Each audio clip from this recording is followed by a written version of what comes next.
WhatsApp guys, আজকে চলে আসলাম KLCC Petronas twin টাওয়ারে। এখানে অনেকগুলি আকাশচুম্বী ভবন আছে, যার মধ্যে অন্যতম হচ্ছে টুইন টাওয়ার।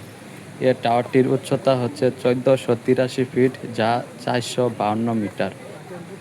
এই দুটি টাওয়ারকে সংযুক্ত করার জন্য 41 এবং 42 তলার মাঝে একটি ব্রিজ আছে, যা দুটি টাওয়ারকে সংযুক্ত করেছে, এবং এই ব্রিজটির লম্বাই 170 মিটার। এই জায়গাটিতে আসলে আপনারা চারিদিকে দেখতে পারবেন আকাশচুম্বী অনেকগুলো ইমারত দাঁড়িয়ে আছে, যা সত্যি অনেক সুন্দর এবং মনোমুগ্ধকর। এ ভবনগুলি দেখতে এখানে প্রতিদিন হাজার হাজার বিদেশি পর্যটকেরা ভিড় করেন। সবার কাছে একটা রিকোয়েস্ট করব, আমার এই ইউটিউব চ্যানেলটি সবাই সাবস্ক্রাইব করবেন, এবং সামনে আসতেছে আরও নতুন ভিডিও। আশা করি আপনারা সবাই সাপোর্ট করবেন। সবাই ভালো থাকবেন এবং নতুন ভিডিও দেখার জন্য অবশ্যই সাবস্ক্রাইব করে রাখবেন।